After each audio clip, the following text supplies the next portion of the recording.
Aïe aïe aïe aïe aïe, quand je vous dis qu'il n'y a pas beaucoup de pépites ces temps-ci. Au moins, je peux me rassurer avec Cyberpunk 2077 qui approche à grands pas. Bon, pour revenir au cauchemar que j'ai dû traverser, il est important pour moi de vous dire que ce jeu est loin d'être le pire jeu qui vient terminer le palmarès des consoles de 8ème génération. Salut à tous, c'est Nelive, j'espère que vous avez apprécié mon énorme test sur Watch Dogs. Et si vous ne l'avez pas vu, mais foncez le voir après cette vidéo. C'est ma plus grande fierté de ce mois. En bref, tout sera dans la description de la vidéo. Aujourd'hui, on va parler de Worms Rumble. Je l'ai testé, remarqué et été déçu. Et je vais vous faire part de mon expérience dans cette vidéo. Worms Rumble, sorti le 1er décembre 2020 sur PS4 et PC, pour un prix de 14,99€. Développé puis édité par Team 17, il est la suite de Worms et de sa saga.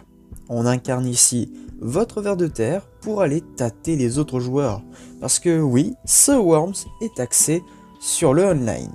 Et oui, plus de solo pour ceux qui ont une connexion de merde. Mais attends, mais c'est moi ça? Personnalisation oblige, vous avez un nombre de choix qui est malheureusement très faible. La progression est correcte, même si je trouve un peu facile à mon goût. Mais au niveau du gameplay, ça se débrouille plutôt bien. Il y a la possibilité de faire une roulade, de sauter, de wall jump, de tirer, logique, et de prendre les tyroliennes. Pourquoi pas? Le gameplay est riche en contenu, et se différencie de son prédécesseur. Mais je doute que la physique soit à la hauteur de mes attentes. C'est bizarre. En gros, j'ai l'impression de jouer avec un balai dans le cul.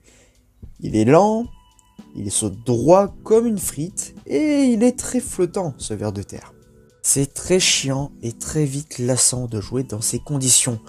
Mais si vous passez l'avis sur le gameplay, c'est très vite lassant. Peu de mode multijoueur, un mode personnalisé ridiculement faible, et le mode solo retiré. Putain de merde! Graphiquement, c'est de la merde. Sérieusement, sur 2 configs, vous n'êtes même pas foutu de nous sortir un beau jeu. 2 putains de configs. Bah mon dieu, qu'est-ce que ça aurait été avec 3? Là, les graphismes vaut pas mieux qu'un jeu indé sur Switch. Et encore, je suis gentil. Et si c'est pour montrer que vous avez votre propre Battle Royale, mais passez votre chemin. Non, là, Worms, c'est une insulte à la communauté des gamers. Tout respire le travail bâclé et non abouti. Et c'est vraiment décevant. Il n'y a pas encore de critiques sur le jeu dans les sites officiels à l'heure où je tourne, mais on est loin de s'attendre à un bon résultat.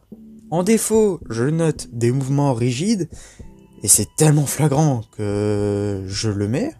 Les graphismes, qui est une honte à la PS4 et au PC. Et enfin, le très faible choix à disposition, que ce soit dans la personnalisation ou les modes présents. Rien ne respire le bon divertissement. En conclusion, n'achetez pas ce jeu. Pour 15€, c'est du vol. Et j'ai pas honte de vous le dire. Rien n'est bon dans ce jeu.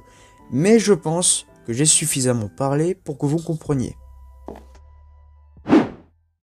Merci d'avoir regardé cette vidéo qui plus est du bonus qu'autre chose. Merci à ZigaiOn d'avoir monté cette vidéo. Et sinon, n'hésite pas à t'abonner si ce n'est pas encore fait. Et on se retrouve bientôt pour une nouvelle vidéo sur Cyberpunk 2077. C'était Nelive, ciao! Ah, et d'ailleurs, pour ZigaiOn, n'oubliez pas d'aller checker un peu son live sur Twitch. Voilà, c'est dit. Merci, ciao! 私